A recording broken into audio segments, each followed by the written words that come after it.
doomu baay épisode 24 salaamaaleykum maa ngi leen di dalal ci chaîne bi di 3S TV maa ngi lay demande bu nekkee abonné goo abonné ci chaîne bi nga bës cloche notification bi loolu dina waral bépp vidéo bu ñu dugal nga bokk ci ñu koy njëkk a jot maa ngi lay ñaan nga aimé vidéo bi may ñu ay kër ci commentaire yi. Marodi TV nag toujours daf ñu wan ne théâtre la ñuy joué te théâtre boobu dañ koy teg comme ñoom nañ ko programmé loolu moo waral ba tey gi déception daal di am ci série bi moom tey épisode bi déception la war a tudd parce que déception am na ci ñun ñuy seetaan déception am na ci ñu ñuy commentaire déception am na ci Khadija déception am na ci Souleymane waaye déception tamit am na ci Ndak déception gënturéy bu Khadija am waaye balaa ñu ñëw ci loolu dañuy ñëw ci déception bi nga xam ne Souleymane am na ko digganteem ak Mami Aïssa man nag Mami Aïssa mii nag moom daana na ma franchement parle daana na ma de man bu mu ñëwee démb pour man dafa régler situation Souleymane yëpp di wan Souleymane carrément na ko ni nga ma bëggee ni ko raw laa la bëggee maa la gënoon bëgg waaye fi mu daanee daal lu dama ne projet damay ne di waajal sama mariage te bientôt damay marié wu quelle déception Souleymane amatina déception ndax sañsam bu rëy bi mu sañsa rek ñëw seet si ki nga xam ne moo nekk Mami Aïssa toog waxtaan ak moom ak relation bi du war a dundal mbëggeelam kii di Mami Aïssa daal di ko war ndànk wan ko ne ko carrément heure yi c'est trop tard parce que jàll naa ci leneen kii di Ndak nag moom it am na déception bu rëy ci Souleymane parce que def na pexe yum li nga xam ne moo ko desaloon ñëw na toog ak waxtaan ak Souleymane ko ci ronam daal di ko baalu wax ko ne ko carrément lépp loo xam ne nekkee na ko te neexul Souleymane moom dina ko daal di bàyyi waaye mu mel ni moom it dafa trop tard parce que jamono bi ko Souleymane di wax na changé jikko jamono boobu noonu nangul koon changé tey lay door a gis ne moom day dugg lu ci yoonam nekkul day wax waxu jàmbur day xëyit lijjanti kaa ba ngoon jot talut sax boppam waxuma laa di tal sëyam tey lay door a gis ne moom mi lépp lu noonu def loolu erreur la jàppoon naa ne comme Souleymane amatul choix dina jëlaat ndànk daal di ko tegaat ci wetam waaye dafa mel ni Souleymane bëgg du bañ wala boog bañ du bëgg dafa mel ni Souleymane moom li mu wax loolu dëgg la ci moom yàlla dogal na moom mosut bëgg Ndak ci xolam kon Ndak moom mën na gëm yàlla rek nag mu dem wëri leneen te bàyyi Souleymane mi ndax Souleymane mi ma gis dara ut sax pour nekkaat ak Ndak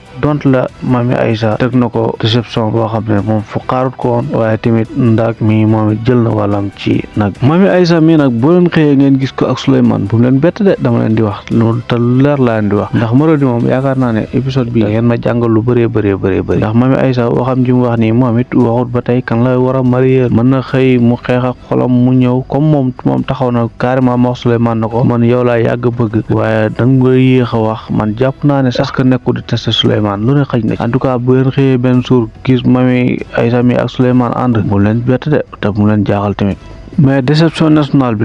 moom déception nationale la man ngeen gars yi ngeen jàpp ne ñii di waa Marodi épisode bi biñ koy bind foogoo ne épisode bi biñ koy bind Mahfouz dafa toog épisode bi moom dañoo prank dëggantaan billaay walaay ñi dañoo prank dañoo prank dëgg sax kii di Khadija gis nañ ko mu civilé ñëw ci kër gi civilé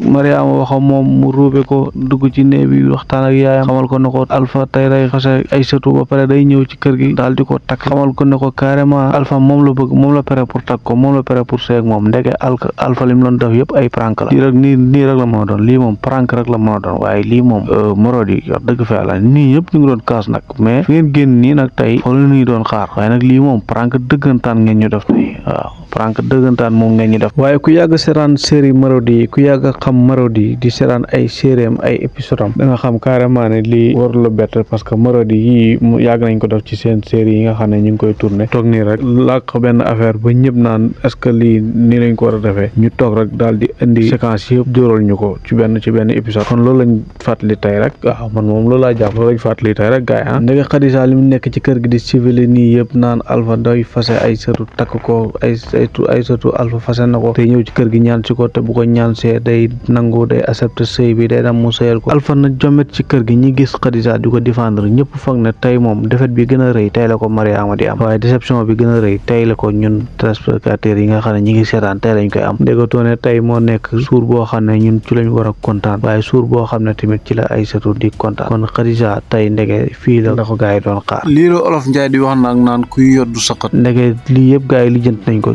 Alpha jot na waxtaan ak Aïssatou, Tabara jot na waxtaan ak madame Ka, toog waxtaan weccante xalaat ba Tabara xamal ko carrément ne ko Khadija moom lii mënu ci nëtër parce que lii tamit nii rek la mën a demee parce que ñun donte dañuy seetaan di commentaire waaye dafa am réalité yoo xam ne dafa am loo xam ne bu amee lii dañuy xam carrément ne lii kat moom warut demee nii wala boog bu demee nii am na lu ci laxasu te position boobu lañ ci amoon. waaw position bu ñu ci amoon mooy Marodi ni ñuy tourné ni ñuy favoriser Khadija dafa ëpp waaye gis nañ tey ne ñoom kat nii lañ ko gisee nii lañ ko choisir noonu lañ ko defee tamit voilà. Aïssatou nag moom lii gëmut ko woon ki koy wax métti woon na lool mu taxaw carrément ne Khadija mënu ko def loolu parce que Khadija ndeyam la boot na ko lu ne def na ko jur rek la ko defut waaye ba tey ñaari maire yi daal man kontaan naa ci ñoom madame Ka mii daal ak Tabara mii daal kontaan naa ci ñoom may leen ma ay kër ci commentaire yi waaye pour ñoom ñaar ndax waajur bu baax daal lii rek la mën a jëriñ doomam xam nga ne Tabara mii mënoon nekk ci kaw li muy jëf nii di ko wane ci kaw waaye da koo def ci suuf moom ak madame Ka def ko ci suuf ba mu sotti ba mbir mi yëpp sotti na koj na ko rek daal di ñu ko tegal ci taawul bi xam naa ne daal moom tey moom kontaan naa wala gën naa kontaan ci Marodi parce que li ñu def nii fële leen nii doon xaar fële leen ñëpp doon xaar kon gars yi képp koo xam ne kontaan na ci prank tay bi képp koo xam ne prank bi jàpp na la tey rek bindal ma ci commentaire yi wan ma ne ma prank bi jàpp na la waaw man moom loolu laa soxla tey képp koo xam ne prank bi Marodi TV def jàpp na la rek bindal ci commentaire wan ma ne ma prank bi jàpp na ma gars yi maa ngi leen di jaajëfal bu baax a baax di am mbégte ak kontaante bu baax a baax ci topp gi ngeen topp 3STV ngi lay demande bu nekkee abonné goo tamit nga abonné nga aimé sunu vidéo bi ak commentaire yi ñu ngi lay xaar boo mën a partager leen bi tamit nga jàpp ci leen ñaanal jàmm nag di ko sàkk ci yéen képp ko abonné ci chaîne bi daal yal na nga am jàmm ju bëree bëri te suba Sénégal yal na am victoire bu rëy ci kaw Égypte gañe bu leer naññi ci biir terrain bi nag incha allah bu soobee yàlla amin ayca merci beaucoup